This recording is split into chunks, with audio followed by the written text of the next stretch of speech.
Welcome to Alpha Insights. I'm Harper. Today we're digging into a quiet but huge shift under the hood of the AI build-out.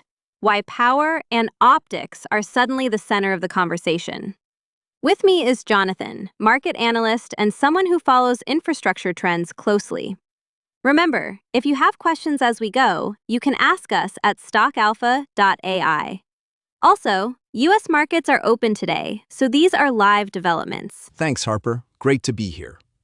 This topic is one of those plumbing stories that actually matters a lot to where the industry goes next. So, let's start with a recent headline people noticed. There was reporting about a big financing safety net for a major AI campus. What's the quick read on that? The quick read is this. A report said a major chip maker was in talks to guarantee roughly $250 billion of financing, so a large AI customer could lease and build a campus. The report was unverified, and it could still fall apart. But whether or not that specific deal closes, the signal is clear. There's a flood of capital and a rush to build. Interesting. Exactly. And the more important point is that the constraint in the build-out has shifted. It used to be land or capital. Now the scarce thing is power. How much energy you can get to the compute. Tell me more about that. I heard something striking. Like 60% of data center energy goes to moving data, not doing compute? Right. Data and industry studies put the share of energy spent on data movement, things like switching and interconnects, at about 60% of total data center energy. So when you scale up for large AI workloads, you're not just buying chips, you're buying power and very efficient ways to move data between those chips. Wow. And to be blunt, copper is hitting a physics limit. At very high speeds, think 1.6 terabits per lane and above, passive copper can't reliably carry signals across the height of a server rack.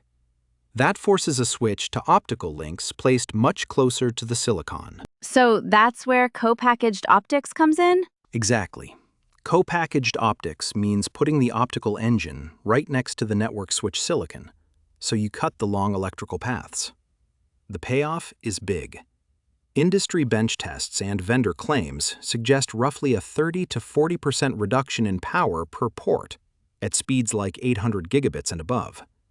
In a power-constrained campus, that's the difference between supporting an extra rack or not. I mean, when you look at the data, that makes interconnect efficiency a strategic issue, not a commodity. Yeah, that's a good point. Buyers care about watts per terabit now. Hyperscalers put that metric on vendor scorecards. Whoever can deliver optical engines that cut power and scale will have leverage across every new gigawatt of build announcements. Okay, so that sets the stage. Where does a company like POET fit into this picture? POET Technologies is building what it calls a wafer-level optical interposer platform. The short version? They make compact optical engines that aim at current needs around 800 gigabits and at future speeds like 1.6 terabits and 3.2 terabits. And their specific claim is about lasers, right? Yes. POET argues that the bottleneck in co-packaged optics is the light source, the laser. Historically, many optical lasers have been made in small photonics fabs, almost boutique style. POET's bet is you need lasers made using semiconductor-scale processes to get the volume, cost, and reliability for hyperscale deployment. So making the laser at chip scale is the key to scaling co-packaged optics. That's their argument. If you can produce external light sources at semiconductor volume, you remove a capacity constraint and make widespread co-packaged optics practical. That's why POET frames the external laser market as an immediate demand and argues that large-scale rollouts accelerate in a few years. Interesting. Quick practical question then. What should listeners who may follow infrastructure names be watching from POET? Good question. Analysts and market watchers are focused on a few things.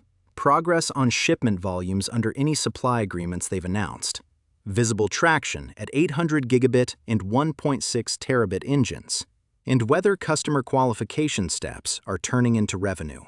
Those items drive whether the company is actually capturing the tailwind from the broader AI build-out. Mm-hmm. And just to be clear for listeners, there's no public confirmation linking POET to big campus builds, right? Correct. There's no disclosed tie between POET and particular campuses or tenants. The connection is arithmetic. Every announced gigawatt increases demand for efficient interconnects, and that's the market POET targets. But those are market dynamics, not a specific contract announcement. Right. Also worth noting, the company is reporting second quarter results in mid-August.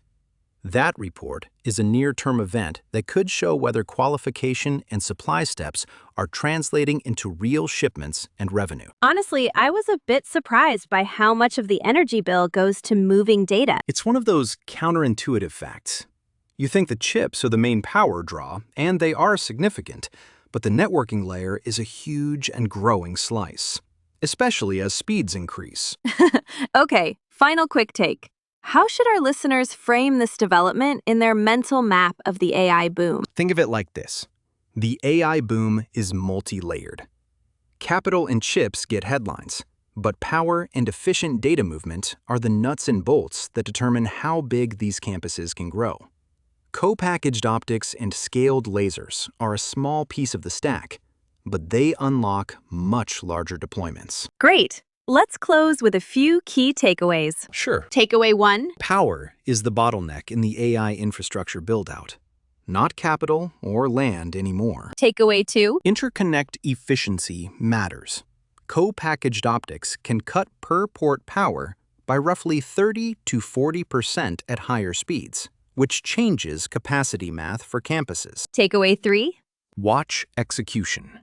For companies in this space, shipment volume, qualification progress, and conversion to revenue are the clearest signals that market demand is turning into business results. Quick reminder, this is informational only. We're not giving specific investment advice here. If you have questions about anything we discussed today, you can ask us directly at stockalpha.ai. We answer listener questions live.